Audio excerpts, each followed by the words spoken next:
Today I'm going to talk about the Floyd Rose Special bridge and the biggest complaint that I hear about them, as opposed to the Floyd Rose original, or the OFR original Floyd Rose. The original Floyd Rose is a higher end model. They take more care and spend more time in how they put them together. They're made by Schaller in Germany, and the easy way to tell if you have an OFR as opposed to like a 1000 series or anything else is look at the bottom side. The bottom of it on the plate, right about there, you'll see cast into it. It'll say made in Germany. It won't be stamped, it'll be cast.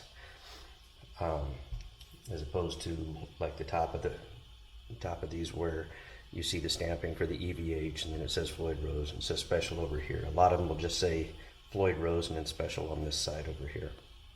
But the biggest complaint that I hear about these guys in particular is that the fine tuners aren't smooth like they are on this guy. And the reason why is because after they stamp it and then cast it and they stamp it and then they machine it and they cut the threads, then they harden it and then give it their finish. They don't go back and clean the threads out. It's a very simple thing to do if you have the tools to do it. If you don't, the tools aren't terribly expensive to do or to buy, because you can buy them fairly cheap at like Lowe's. The tap that I'm using today for this is came out of a cheap set that I bought at Lowe's, I think for, I don't know, I think it was like $20 or something like that, which is a heck of a lot. You know, I mean, if you're only going to use it once, then you might see if you know somebody that has one that you can borrow. But in general, $20 is a heck of a lot cheaper than $250 for a new bridge if you want to go with it, if you just want to get smoother feeling tuners. There are other differences too. So the saddles on this they're made out of an alloy. Not for sure what the alloy is. It's not zinc. It's not as soft as zinc, but it's not as hard as steel, where this guy has solid steel saddles. Fully hardened plate, spot hardened plate. In general, it's a good bridge for the average player. But you know, like I said, the biggest complaint that I hear is that the tuners just don't feel good. They feel cheap. They feel chintzy.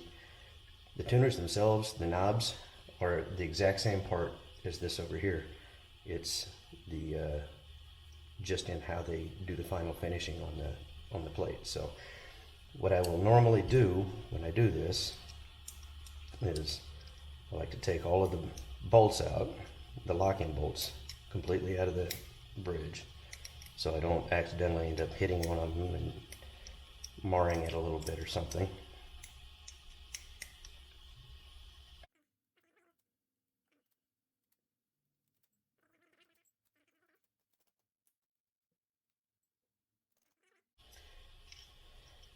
I have a nice pair of pliers with plastic jaws that somebody gave me for Christmas a couple of years ago.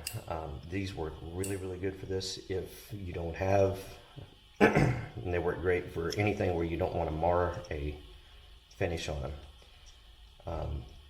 When you bring these locking nuts or these fine tuning bolts all the way up, you'll feel them come to a stop. They lock them because, and I'll show you why that does that here in a second.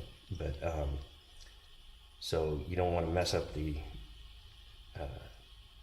finish on these bolts, so I use a soft jaw pair of pliers. Now if you don't have a soft jaw pair of pliers, you can do it with a regular steel pair, but I like to wrap something around it. So here I have a piece of soft leather, or if you don't have leather, just a piece of cloth or something, so that you can get a hold of it and turn it. And if you notice there, I slipped a little bit. Once you get it going, probably pull that out pretty easily.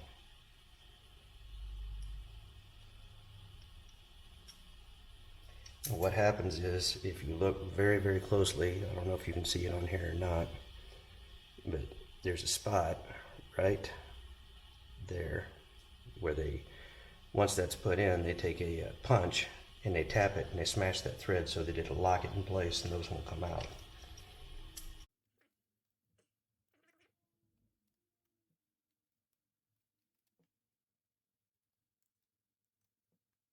All right, now that you have them all out, these are a 5mm by 0.08 thread. So the 5mm diameter, 0.08 thread pitch. I use a tap when I do this. You can do it with a thread chaser if you have one that's small. If you use a tap, they're designed to cut, so make sure you get them in straight. But all you do is clean these threads out using this tap. And all you do is screw it in, and you'll feel a little resistance on them. You just screw them in, screw it out a couple times, and it'll start to get a lot cleaner. There. As you do this, you'll start to see the metal inside instead of the paint or the powder coat that they use on these.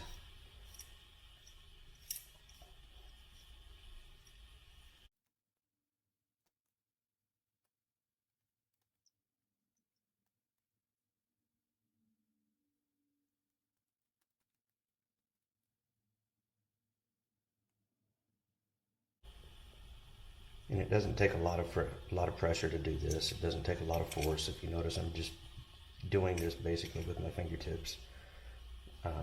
It doesn't take much at all to get it to cut that finish out of there. This one's got a little more than the rest of them, but all in all, it's not much. It's a nice, easy cut.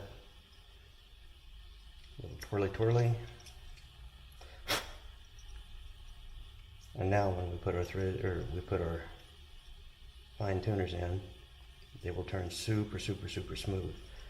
And if you want to, you could even add a little lubrication to the threads on these. But really, there's never a need to do that. They will hold themselves in place. Just put it back together now.